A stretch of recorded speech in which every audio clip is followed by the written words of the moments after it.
अस्सलामु अलैकुम वरहमतुल्लाहि वबरकातुहू। जी हाँ दोस्तों, उम्मीद है कि आप तमामी हज़रात खैर आफ़ियत से होंगे, तमामी लोग अच्छे होंगे। सुप्रीम कोर्ट का आ गया बड़ा आदेश, नहीं देना होगा जन्म प्रमाण पत्र।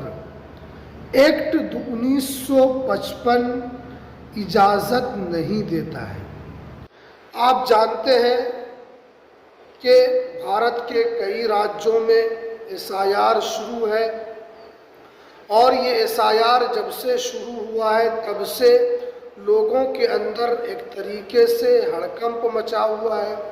जिनका नाम 2003 सूची में है उनको तो कोई परेशानी नहीं है, लेकिन जिनका नाम 2003 सूची में नहीं है वो सबसे ज़्यादा परेशान है। तो आज मैं आपको इस वीडियो में बताऊंगा कि 1955 जो एक्ट है, 1955 एक्ट किस चीज़ की इजाज़त देता है। आपको नागरिकता को लेकर आपको नागरिकता साबित करना होगा या नहीं होगा, या आपको नागरिकता अगर साबित करना है तो कैसे साबित करना होगा। तो पूरी जानकारी आज मैं आपको इस वीडियो के अंदर बताऊंगा। तो ये वीडियो तमाम लोगों के लिए सबसे ज़्यादा इम्पोर्टेंट है, चाहे वो भारत के मुस्लिम हो या नॉन मुस्लिम हो, मर्द हो औरत हो, सब के लिए ये वीडियो काफ़ी इम्पोर्टेंट होने वाला है। मैं डीपली जाकर आपको 1955 का जो एक्ट है और जो 2003 में जो एक्ट बना है उन दोनों के अंदर क्या फ़र्क है और कैसे आपके नागरिकता को लेकर यहाँ पर कुछ लोगों को नागरिकता साबित नहीं करना होगा तो किनको नहीं करना होगा और किनको करना होगा। तो पूरी जानकारी आज आपको इस वीडियो के अंदर मिलने वाली है, क्योंकि आप जानते हैं कि अभी यूपी के अंदर डिटेंशन सेंटर बनना शुरू हो गया है और वहाँ पर पहले ही ऐलान कर दिया गया है कि वहाँ पर बांग्लादेशी और रोहिंग्या को उसके अंदर रखा जाएगा। और जो भारत के गृह मंत्री है उन्होंने भी साफ कर दिया है कि आपको यहाँ पर एनआरसी में नागरिकता साबित करना होगा। और जब से इस तरह की जो न्यूज़ आई है, लोगों को जो नागरिकता एक्ट है, बहुत सारे लोग वीडियो बना रहे हैं, लेकिन नागरिकता एक्ट क्या कहता है, कैसे आपको इजाज़त देता है कि आपको कोई डॉक्यूमेंट्स नहीं दिखाना है, और कब आपको बताया जाता है कि नागरिकता में आपको दस्तावेज़ देना है। तो आप पहले 1955 एक्ट को समझिए, उसके बाद डिटेल में हम आपको यहाँ पर बताते हैं। देखिए, इंडियन सिटीज़न एक्ट 1955 में जो यहाँ पर इंडियन एक्ट सिटीज़न के लिए, क्योंकि देश आज़ाद हुआ तो देश में एक ऐसे संविधान की ज़रूरत थी जिसमें देश के अंदर कौन लोग यहाँ के शहरी कहलाएंगे, कौन लोग शहरी नहीं कहलाएंगे, तो उनके लिए एक कानून होना चाहिए। तो उनका एक्ट यहाँ पर 1955 के अंदर बना।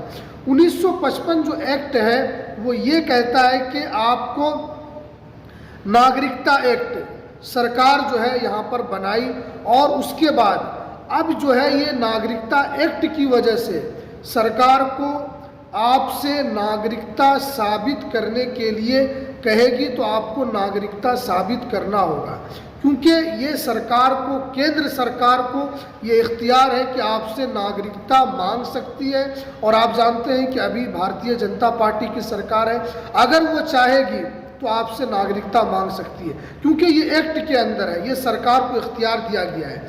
इसमें जो पहला एक्ट है जो बताया गया है कि अगर 1/7/1987 से पहले जिनका जन्म हुआ है उनको कोई दस्तावेज यहाँ पर नहीं देना होगा। जिनकी पैदाइश 1/7/1987 से पहले हुई है उनको यहाँ पर कोई भी दस्तावेज नहीं देना है। आपको यहाँ पर बिल्कुल टेंशन नहीं लेना है कि आपको यहाँ पर दस्तावेज देना होगा।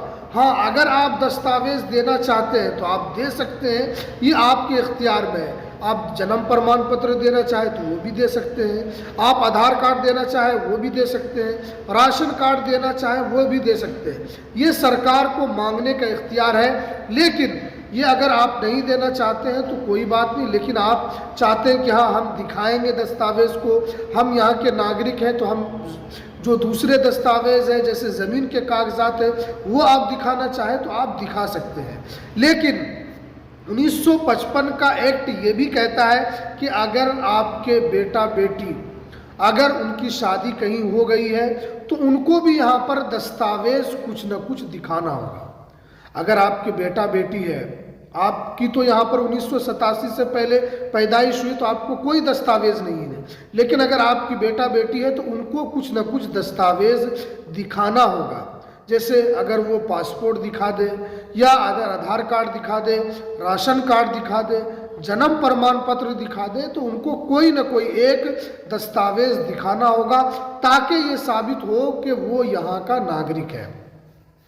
अब क्योंकि 1955 एक्ट जो बना उसके बाद 2000 जो यहाँ पर 3 का जो एक्ट यानी 2002 का जो एक्ट है उसमें जो बताया गया है कि अगर 1987 के बाद जो जिनकी पैदाइश 2002 के बीच में हुई है तो उनको यहाँ पर नागरिकता साबित करना होगा, उनको यहाँ पर डॉक्यूमेंट्स दिखाना होगा। क्योंकि आपकी पैदाइश 1987 से लेकर 2002 के बीच में हुई है तो अब आपको डॉक्यूमेंट्स हर हाल में दिखाना होगा, क्योंकि जब तक आप डॉक्यूमेंट्स नहीं दिखाएंगे तो आपको यहाँ की नागरिकता नहीं मिलेगी। अब जानते हैं कि आसाम में क्या हुआ था। आसाम में सरकार के इख्तियार में कि वो आपसे नागरिकता मांग सकती है, तो सरकार ने उसी चीज़ को आसाम के अंदर लागू किया और कहा कि यहाँ पर आपको नागरिकता साबित करना होगा। और जब वहाँ पर एनआरसी शुरू हुआ 19 लाख लोगों का नाम कट गया एक झटके में। 19 लाख लोगों का नाम नेशनल पॉपुलेशन रजिस्टर्ड में शामिल नहीं हुआ। उसके अंदर आसाम के भी बहुत सारे जो नागरिक थे उस राज्य के रहने वाले थे और उसके अंदर भारतीय जवान भी थे। जो भारतीय जवान जो हमारे बॉर्डर पर रहते हैं उन लोगों का भी नाम शामिल नहीं हुआ। क्यों? इसलिए कि सरकार ने जो दस्तावेज उनसे मांगा था वो दस्तावेज वो लोग नहीं दिखा पाए, तो इसलिए उनका नाम उसमें शामिल नहीं हुआ। तो इसलिए अगर आपकी पैदाइश 87 के बाद 2002 के बीच में हुई है तो आपको यहाँ पर नागरिकता साबित करना होगा। अब नागरिकता में कौन सा डॉक्यूमेंट्स देंगे? जन्म प्रमाण पत्र देना, क्योंकि सुप्रीम कोर्ट का आदेश है और सुप्रीम कोर्ट का जब आदेश आता है तो आपको उसके आदेश का पालन करना होगा, क्योंकि ये मोस्ट इम्पोर्टेंट डॉक्यूमेंट्स हैं। पासपोर्ट भी आपके लिए बहुत ही इम्पोर्टेंट डॉक्यूमेंट्स है। लेकिन आप जानते हैं कि ये भारतीय जनता पार्टी की सरकार है, बीजेपी की सरकार है। अगर वो चाहे तो जिनकी पैदाइश 1987 से पहले की है उनसे भी वो डॉक्यूमेंट्स मांग सकती है, क्योंकि एक्ट में है कि सरकार को ये इख्तियार है कि वो जहाँ पर आपसे नागरिकता मांग सकती है। कुछ भी हो सकता है, ये कोई ज़रूरी नहीं है कि जिनकी पैदाइश 1987 से पहले की है उनसे नहीं मांगा जाएगा। ये सरकार कुछ भी मांग सकती है। आप जान ही रहे हैं कि इस वक्त क्या चल रहा है। आपको पता है कि यूपी में डिटेंशन सेंटर बनना शुरू हो गया है और अमित शाह साहब का भी यहाँ पर बड़ा बयान आ गया है। तो इससे यही पता चलता है कि ये सरकार आपसे कोई भी डॉक्यूमेंट्स मांग सकती है। तो ज़रूरी है कि हम अपने डॉक्यूमेंट्स को बनाएं, ज़रूरी है कि हम अपने डॉक्यूमेंट्स के ज़रिए से हम अपनी नागरिकता साबित कर दें। तो आप पासपोर्ट बनाइए, जन्म प्रमाण पत्र बनाइए, आप अपना नाम वोटर लिस्ट में दाखिल करवाइए। अगर आपने SIR का फॉर्म नहीं भरा है तो जल्दी से आप जाकर SIR का फॉर्म भरिए ताकि आपकी भी नागरिकता बची रहे। तो ये इस एक्ट के अंदर कहता है। लेकिन बहुत सारे लोग हैं वो ये समझते हैं कि यूट्यूब के अंदर वीडियो बनाने का मकसद सिर्फ़ और सिर्फ ये नहीं होता है पैसा कमाना, ये भी मकसद होता है कि आप तक जानकारी पहुंचाना, आपको दस्तावेज़ के बारे में अवेयर करना। जो एक्ट है, जो एक्ट में बातें बताई गई थी वो हमने यहाँ पर आपको बता दिया है। तो चलिए आप अपने डॉक्यूमेंट्स को बनाइए और आपको अगर आपकी पैदाइश 1987 से 2020 में हुई है, आपको डॉक्यूमेंट्स बनाना है, और जो 87 से पहले के उनको भी बना लेना है, क्योंकि ये सरकार कुछ भी आदेश देकर आपको यहाँ पर किसी भी तरीके से आपसे कागज़ मांग सकती है। तो इसलिए आपको अभी से अवेयर रहना है, अपने डॉक्यूमेंट्स को आपको बनाते रहना है। तो चलिए हमें दीजिए इजाज़त, फिर मिलते हैं किसी नेक्स्ट वीडियो में नई अपडेट के